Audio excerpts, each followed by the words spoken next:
up, tribe? How you guys doing? Go ahead and hit that subscribe button. I hope you like this video. This is your review for Falcon Crest season 2 episode 8. So we are down to the hospital. Melissa's baby is holding on for dear life. The doctors just can't seem to figure out what's going on. They've done everything that they know to do, and they just can't seem to figure it out. And of course, Angela is flexing her rich white woman muscles, and is asking about, are there any other doctors? Is there anything else we can do? Melissa, of course, is being, this is the first time that I think we're seeing like a human side of Melissa, because she really truly loves her child and is in agony over the thought of her child not being here. And, Angela says, listen, I need you to give me, what are his chances of surviving? The doctor said, well, we're doing everything we can. She said, that ain't what I asked you. I need a number. And he said, well, barring any new infections, we're looking at 20%, right? So that ain't good. I mean, when somebody tells you somebody has less than 20% chance to live, that ain't a good sign. Down to Chase's house. They getting ready to have a meeting with the lawyer, with Cole and the lawyer, and Maggie's script has been mailed off. Again, I keep telling y'all, I know y'all waiting on this script situation, but trust me, it's gonna get good. The script has been mailed off. We're gonna see what happens with that. Okay. Now, down to the Globe, Richard is up to some shenanigans and foolala. He done brought Tony Compson in. Now, for those of you who don't know Tony Compson is Julia's MIA husband, okay? Now, a little bit of backstory. Julia and Tony were married. Angela ran him off once, left her with a baby, a.k.a. Lance. He came back in season 1. They were supposed to run off and have this life together. At the last minute, Julia had cold feet, okay? Now, Richard has brought Tony Compson in for a couple of reasons. One, he thinks that it'll win him favor with Julia. And two, if Tony can take Julia away from the valley, then hopefully he can maybe get her away from her mother, and he can maybe have some influence and get some control of those shares. So he brought Tony in under the pretense of a job. Tony had been working up in the Alaskan oil fields. Now, if you guys don't know anything about the 80s, listen, working up in Alaska was a gold mine back then. The work was hard, and living in Alaska ain't an easy thing to do, but baby, they was making good money up there in Alaska, okay? And they may still be, but I know back in the 80s, baby, that was like boop, boop, boop, boop. And so Richard is, offering him this great job, making this great money, working down in Texas in some sort of oil field down in Texas. And Tony isn't stupid. Like, he feels like there's more to the story, and this situation is, because Richard came looking for him and flew him down to San Francisco and, has this great job opportunity. And Tony ain't stupid. Tony is just kind of like, so what's this all about? Like, what's this all about? And Richard was just like, I mean, I just think, you came highly recommended. What's up? Now, in the meantime and in between time, he slides into the conversation. Oh, yeah. You didn't know you were a granddad, did you? Now, if I'm Tony, I'm asking some questions. Like, how the hell you know who my grandson is? I mean, how you know who my son is? Like, clearly you already knew who I was when you brought me down here for you to tell me I got a grandchild. Like, clearly. Okay. And he was like, I didn't even know my son was married. He was like, yeah, he's married, got a baby, but the baby's in the hospital, not doing too well. And he was like, okay. So, of course, Tony, 2-6 his ass right on down to the hospital. And I don't know where that came from, 2-6. I don't know what that is. Anyway. And while he's standing there looking at the baby, here come Lance. And, of course, Lance don't have nothing for his daddy. And he was like, he said, what you doing here? And he was like, well, I was in town, on some business. I heard you had a baby. He was like, I didn't even know you was married. Lance was like, yeah, that wasn't something I was trying to advertise. Now, I would be asking the question, if it's me, I'd be asking the question, what you mean you're not advertising? I'm your damn daddy. That's not advertising. That's just telling your daddy. But remember, he ain't been no good daddy, y'all. He been MIA.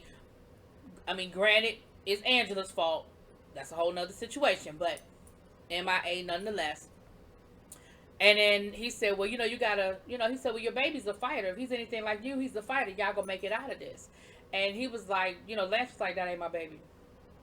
He was like, but I'm sure you're not going to believe me just like anybody else going to believe me, but that ain't my baby.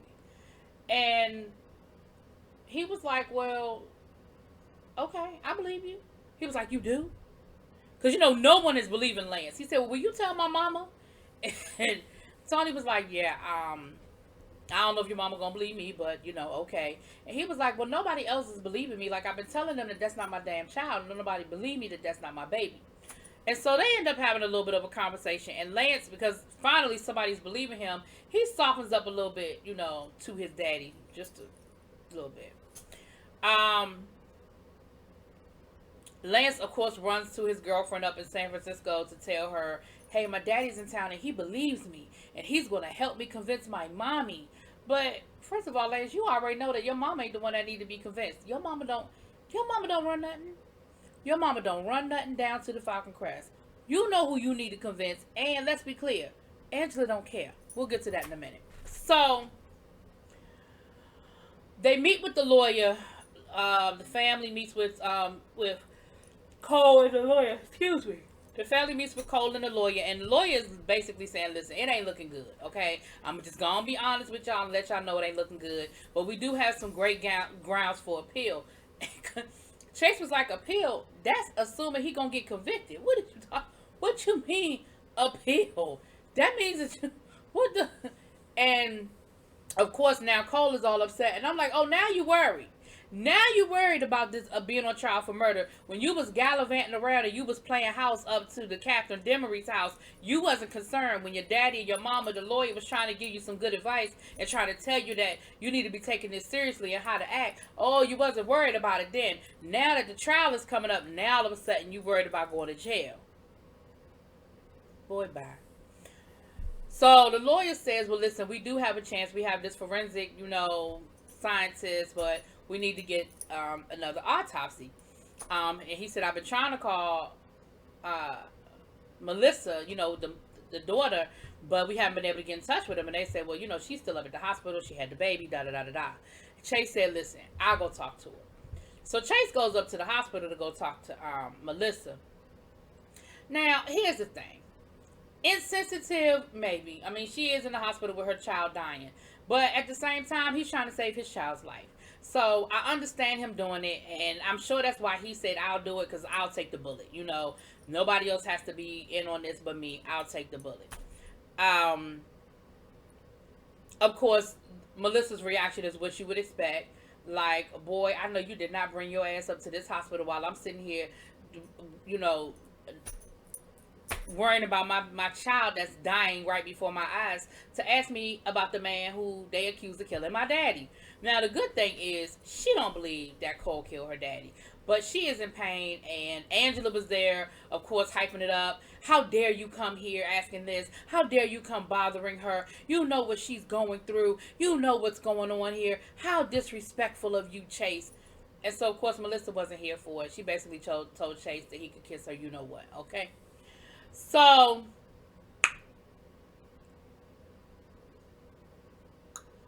Cole is packing up to leave, okay? Cole is like, listen, I'm not here for jail. I do not look good in orange, and I'm going to get up out of here. So he is packing up his stuff, and he is getting ready to slide out, okay? Now, while this is going on, Tony comes back to talk to Richard, to finalize the negotiations, and they're looking over this report about what's going on down in, down in Texas, looking at the report, saying it looks pretty good, and trying to put this contract in order. So, before that, he actually tried to go to Falcon Crest to see Julia, and Angela wouldn't let him have no parts of that. Angela told Charlie come and take care of her light work, and told Charlie, if you see him anywhere near here, you call the police, okay? Because they kicked him out, child. They wouldn't let him see no Julia. When I was watching this episode, I was thinking, I want the origin story of Angela and Charlie. Now, maybe at some point in time before the season, this series ended, Angela did a flashback and talked about how she met Charlie and how he came to work for her. Because when I tell you that is her right-hand man and Charlie don't play no games, like, you found a gem when you found Charlie. Like, where did you find him, Angela? Anyway, I hope one day we get that story. Moving on. So, Richard says, well, have you had a chance to see Julia? And he was like, yeah, nah, that didn't really work out too well. Richard was like, well, listen, I can arrange it if you want me to. And again, Tony, I know you want to see your wife and everything, but you're not asking the right questions, sir.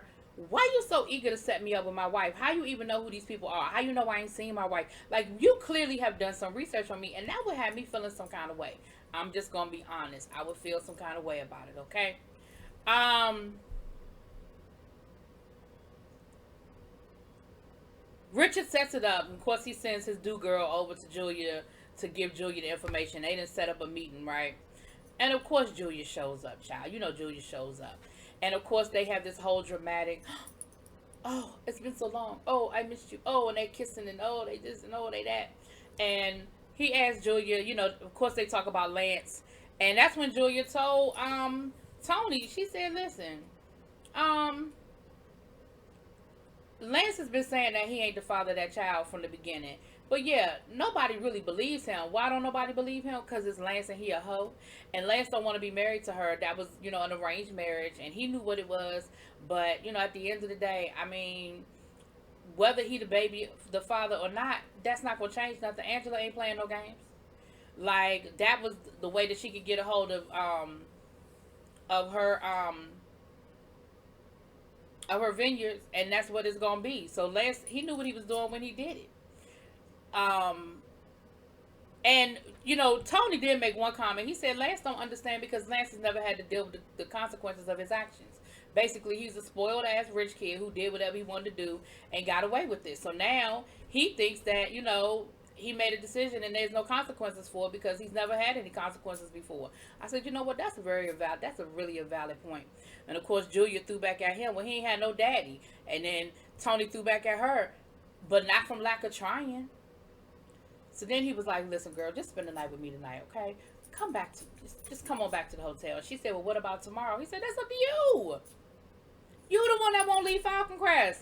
I've been trying to get your ass off of Falcon Crest. Remember the last time we were going to buy a vineyard? We was going to do the damn thing. You backed out on me at the last minute. Remember that? Child, they got all the way to the door. Julia had her bags packed and she turned around and came back. I said, what in the hell? So, of course she does, child. She goes back to the house. Now, to the hotel. Now, while this is going on, they done went and had that baby baptized because, of course, it's the equivalent of the last rites, because, they don't think the baby gonna make it. So, unfortunately, that's what had to happen. And Lance, of course, apologized to, Melissa, like, basically, regardless of our situation, I never wanted it to be like this. And she was like, you know what, it's cool. But just know that if that baby died, I ain't never gonna forgive you. Ever. I'm gonna make your life a living hell. And I'm like, Melissa, I mean, Lance ain't treat you all that great or whatever, but it ain't his fault that baby, like, maybe if you had stayed in the bed, like the doctor told you to stay in the bed, and you ain't run out in the middle of the night in the middle of a damn thunderstorm to go see Cole, maybe you be, whatever. Anyway, whatever. Cole runs away. He goes by the hospital first to see his baby that don't nobody know is his except for him and Melissa. And then the daddy realizes that he's gone. Maggie's all frantic and like, oh my gosh, I can't believe this. Cole goes looking for, Chase goes looking for Cole. And of course, he go to Captain Demery's house first. He ain't there. But as soon as Chase pulls off, Cole come around the corner to talk to Catherine. And Catherine was like, why you here? Like, you need a favor from me after you basically, broke my heart and everything. And he was like, well, I came here because I thought we were friends. Cole, how tone deaf can you be? Listen, that woman, she a better one than me, because then she gonna tell him, well, you can sleep on the couch when we gone in the morning. Child, I'd have been like, well, keep on walking, figure it out. I don't know, sleep in the fields. You're not stepping back foot in this house. And what about your child? Your child just, like, what did you tell your son when Cole went back, and you just gonna let him sleep on the couch? Child, you a better one than me, Captain. You wouldn't have slept nowhere up in my house. I'm gonna tell you that now. Anyway, Chase is looking for, running around looking for Cole. Maggie realizes that Cole took his passport, but that he didn't touch his savings, so they know he ain't going to the bank and take no money out. So they know he has limited funds, but he got his passport. So somehow he's planning on leaving the country. Now Chase figures out that he gonna leave the country on a freighter and he gonna work his way through, and that's why he didn't take the money. Okay. Um, Maggie says, "Listen, I gotta go do something. I can't sit here." She tells Vicky to sit by the phone. That's fine, because Vicky don't have nothing else to do, child. Nothing better to do. Stay by the phone, wait for your brother to call. And she ends up going down to the hospital and talking to Melissa. And Melissa says, I wasn't really nice to Chase when he came down here. I mean, to Chase. And she said, tell your doctor tell your lawyer I'll sign off. I know Cole didn't kill my daddy. So I'll sign off on whatever y'all need me to sign off on,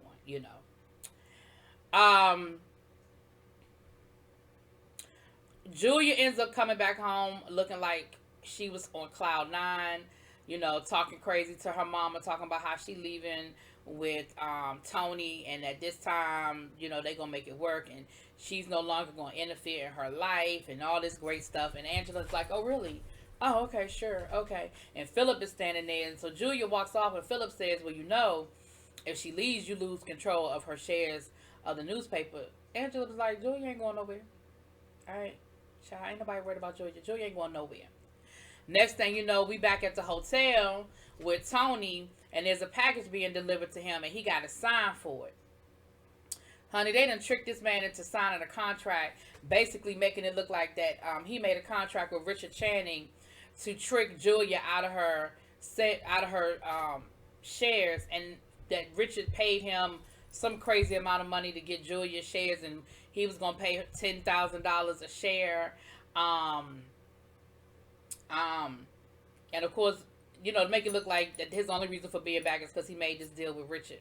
So he ends up, of course, they end up showing Julia this contract, and Julia, I don't know why you believe, like she believed him without even talking to Tony, without giving Tony the benefit of the doubt. She automatically believes Tony. And now she's not going to leave. And she's all in her room sulking. And Lance comes by and she tells Lance about it. Lance, the smartest one out of the two, which I never thought I'd say that. Lance goes and confronts his daddy. Like, yo, what's up with this? Like, you came back in town just to try to dog my mama out? Like, what's good? And Tony was like, I don't even know what you're talking about. I never seen this before. And he tells him, listen, they brought a package to my house, my room. I had to sign for it. I thought it was a trick. I thought the package was for your mama. It was a picture of the two of us for my wedding day. I thought it was from her, And Lance was like, I don't believe you. He looked at Lance. He said, well, I believed you. And I guess Lance was like, I guess that's true. He said, well, what you going to do about it? Like, you can't let, grandmother get away with it. He said, listen, I'm done. Your mother clearly believes the worst in me. So I'm done trying to convince her. I'm done fighting about it. I'm done. I'm going to get on this good plane, and I'm going to get on up out of here. He said, let me tell you something. If you don't listen to nothing else I tell you, get the hell away from Falcon Crest. It's a cancer, and it's going to eat you up. Okay? Get the hell away from here. Get away from all these crazy people. Okay? Now, while that's going on, Chase finds Cole down on the docks, getting ready to get on the ship. And, of course, he convinces him to come back. He talks him into coming back to the house. The next day they meet with the lawyer and they go over the new. They got the new report. The next day. Well, anyway, whenever they get the damn report, a day later, I guess whenever they got this report, quick as hell. That's all I can say. But as they're going over the report says that the killer used his right hand. Well, Cole is left-handed. So, baby, they sashay they tail down to the courthouse. They meet with the DA. They go over all the evidence, and the DA drops the charges. Now, listen, let me tell you something. Y'all know that don't work in the real world. The DA would have been like, oh, well, we'll explain somehow that he used his left hand instead of his right. His right hand instead of his left hand. But we still have him at the crime scene. We still have his fingerprints on the murder weapon. And we still have him getting into an argument with the guy the day before and threatening him. Okay? They not dropping the charges that quickly. But we're going to go ahead and let them have it. We're going to go ahead and pretend like that's how it really went down. Cole is off the hook, okay?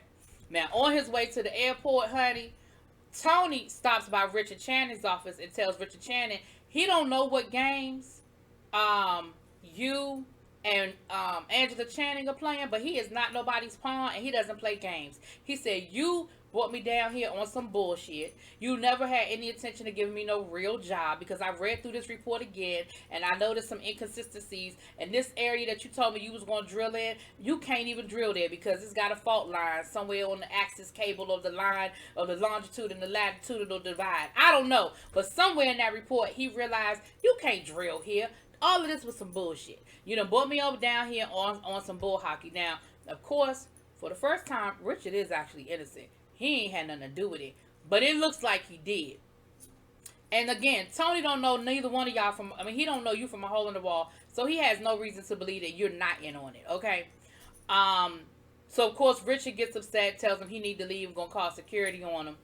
And on his way out the door, honey, he trashes Richard's desk. Richard had these little miniatures that he had told Tony they were very fragile and not to bother, honey. Tony purposely knocked them shits over.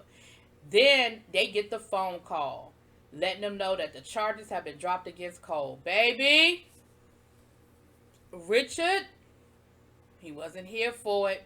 He ended up throwing the daggone miniature men across the room himself. So, y'all, that is pretty much it. That is what happened. The only other thing is they're going to bring in a specialist. I mean, that's not a major thing. You know, they're going to bring in a specialist. Now, honestly, I thought they would drag this whole court case out a little bit further than what they did. But it is what it is. We're going to see what happens next. Y'all let me know what y'all think. Talk to y'all later. Peace.